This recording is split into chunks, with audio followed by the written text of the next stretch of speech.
राम राम राम राम राम राम राम राम राम नारायण नारायण। ओम श्री परमात्मने नमः। अथ नवमोऽध्यायः। अवतरणिका। 7वें अध्याय में भगवान के द्वारा विज्ञान सहित ज्ञान कहने का जो प्रवाह चल रहा था, उसके बीच में ही अर्जुन ने 8वें अध्याय के आरंभ में 7 प्रश्न कर लिए। उनमें से 6 प्रश्नों का उत्तर भगवान ने संक्षेप से देकर अंतकालीन गति विषयक 7वें प्रश्न का उत्तर विस्तार से दिया। अब 7वें अध्याय में कहने से बचे हुए उसी विज्ञान सहित ज्ञान के विषय को विलक्षण रीति से कहने के लिए भगवान 9वें अध्याय का विषय आरंभ करते हैं। श्री भगवानुवाच इदं तु ते गुह्यतमं प्रवक्ष्याम्यनसूयवे ज्ञानं विज्ञानसहितं यज्ञात्वा मोक्ष्यसे शुभात्। पहला श्लोक।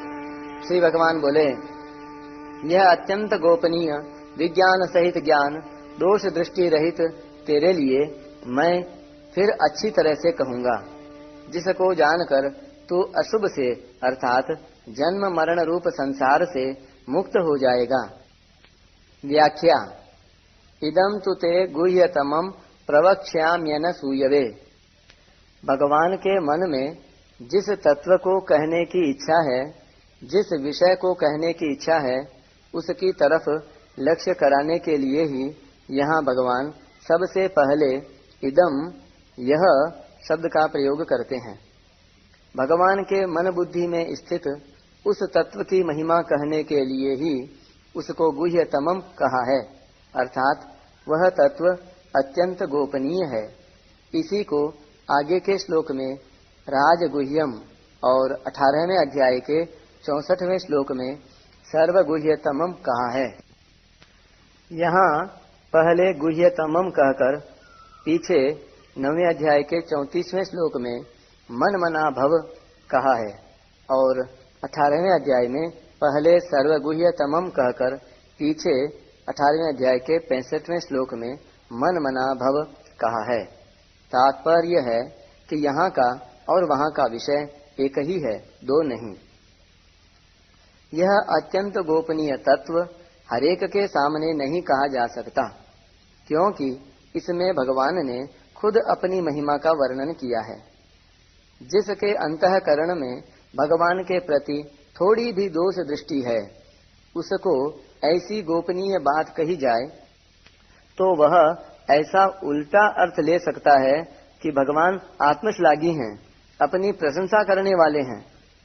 इसी बात को लेकर भगवान अर्जुन के लिए अनसूयवे विशेषण देकर कहते हैं कि भैया तू दोष दृष्टि रहित है, इसलिए मैं तेरे सामने अत्यंत गोपनीय बात को फिर अच्छी तरह से कहूँगा, अर्थात उस तत्व को भी कहूँगा और उसके उपायों को भी कहूँगा। प्रवक्ष्यामि। प्रवक्ष्यामि पद का दूसरा भाव है कि मैं उस बात को विलक्षण रीति से और साफ साफ कहूँगा, अर्थात मात्र मनुष्य मेरे शरण होने के अधिकारी हैं, चाहे कोई दुराचारी से दुराचारी, पापी से पापी क्यों न हो, तथा किसी वर्ण का, किसी आश्रम का, किसी संप्रदाय का, किसी देश का, किसी वेश का कोई भी क्यों न हो, वह भी मेरे शरण होकर मेरी प्राप्ति कर लेता है। यह बात मैं विशेषता से कहूँगा।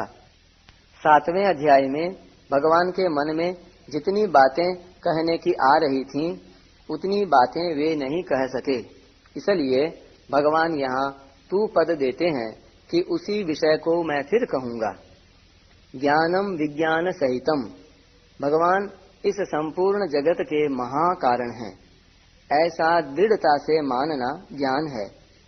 और भगवान के सिवाय दूसरा कोई तत्व नहीं है, भगवान के सिवाय दूसरा कोई कार्य कारण नहीं है, ऐसा अनुभव होना विज्ञान है।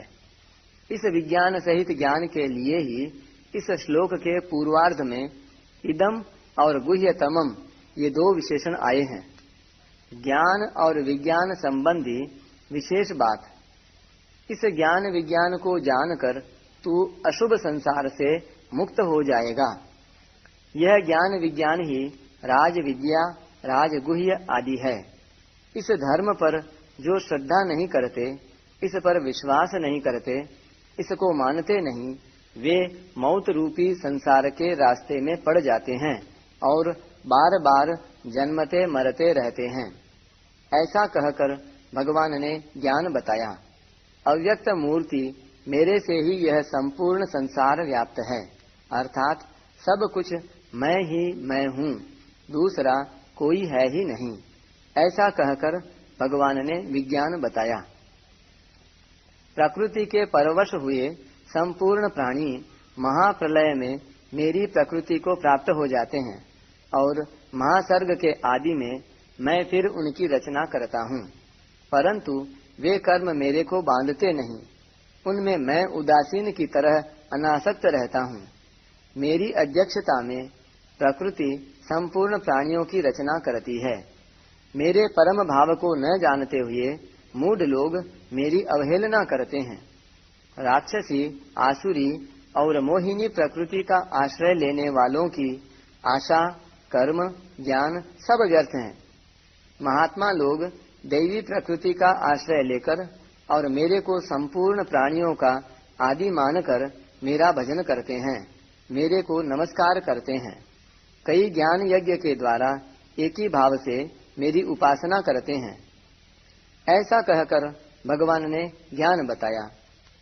मैं ही क्रतु, यज्ञ, स्वधा, औषध आदि हूँ और सत असत भी मैं ही हूँ, अर्थात कार्य कारण रूप से जो कुछ है वह सब मैं ही हूँ।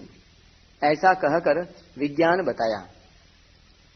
जो यज्ञ करके स्वर्ग में जाते हैं वे वहाँ पर सुख भोगते हैं और पुण्य समाप्त होने पर फिर लौटकर मृत्यु लोक में आते हैं। अनन्य भाव से मेरा चिंतन करने वाले का योगक्षेम मैं स्वयं वहन करता हूँ। श्रद्धा पूर्वक अन्य देवताओं का पूजन करने वाले वास्तव में मेरा ही पूजन करते हैं, पर करते हैं अविधि पूर्वक। जो मुझे संपूर्ण यज्ञों का भोक्ता और स्वामी नहीं मानते, उनका पतन हो जाता है। जो श्रद्धा प्रेम पूर्वक पत्र, पुष्प आदि को तथा संपूर्ण क्रियाओं को मेरे अर्पण करते हैं, वे शुभ अशुभ कर्मों से मुक्त हो जाते हैं। ऐसा कहकर भगवान ने ज्ञान बताया। मैं संपूर्ण भूतों में सम हूँ।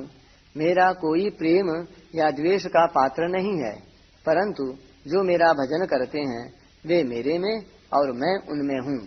ऐसा कहकर विज्ञान बताया। इसके आगे के 5 श्लोक इस विज्ञान की व्याख्या में ही कहे गए हैं।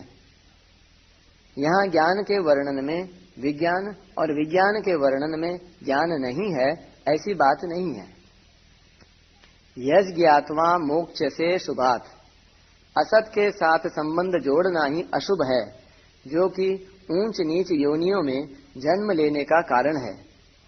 असत के साथ यानी संसार के साथ अपना संबंध केवल माना हुआ है, वास्तविक नहीं है। जिसके साथ वास्तविक संबंध नहीं होता उसी से मुक्ति होती है। अपने स्वरूप से कभी किसी की मुक्ति नहीं होती, अतः मुक्ति उसी से होती है जो अपना नहीं है, किंतु जिसको भूल से अपना मान लिया है। इस भूल जनित मान्यता से ही मुक्ति होती है। भूल जनित मान्यता को न मानने मात्र से ही उससे मुक्ति हो जाती है। जैसे कपड़े में मैल लग जाने पर उसको साफ किया जाता है तो मैल छूट जाता है, कारण कि मैल आगंतुक है और मैल की अपेक्षा कपड़ा पहले से है, अर्थात मैल और कपड़ा दो हैं, एक नहीं। ऐसे ही भगवान का अविनाशी अंश यह जीव भगवान से विमुख होकर जिस किसी योनि में जाता है, वहीं पर मैं मेरापन करके शरीर संसार के साथ संबंध जोड़ लेता है, अर्थात मैल चढ़ा लेता है और जन्मता मरता रहता है। जब यह अपने स्वरूप को जान लेता है अथवा भगवान के सम्मुख हो जाता है तब यह अशुभ संबंध से मुक्त हो जाता है, अर्थात उसका संसार से संबंध विच्छेद हो जाता है। इसी भाव को लेकर भगवान यहाँ अर्जुन से कहते हैं कि इस तत्व को जानकर तू अशुभ से मुक्त हो जाएगा। परिशिष्ट भाव। संसार प्रकट है, कर्मयोग निष्काम भाव प्रकट न होने से गुह्य है, उससे भी गुप्त होने से ज्ञान योग आत्मज्ञान गुह्यतर है, ज्ञान योग से भी गुप्त होने से भक्ति योग परमात्म ज्ञान गुह्यतम है। गुह्य और गुह्यतर तो लौकिक हैं, पर गुह्यतम अलौकिक है। ब्रह्मलोक तक के सभी लोक पुनरावर्ती होने से अशुभ हैं। गुह्यतम विषय को जान लेने से मनुष्य अशुभ से सर्वथा मुक्त हो जाता है। अशुभ से मुक्ति तो कर्मयोग और ज्ञान योग से भी हो जाती है, पर यहाँ अशुभ से मुक्ति होने का तात्पर्य है एक परमात्मा के सिवाय अन्य की किंचन मात्र भी सत्ता न रहे, अहम की वह सूक्ष्म गंध भी न रहे, जिससे दार्शनिक मतभेद पैदा होते हैं। अपने स्वरूप को जानना ज्ञान है और समग्र भगवान को जानना विज्ञान है। निर्गुण के अंतर्गत तो सगुण समग्र नहीं आ सकता, पर सगुण के अंतर्गत निर्गुण भी आ जाता है। इसलिए सगुण का ज्ञान विज्ञान अर्थात विशेष ज्ञान है।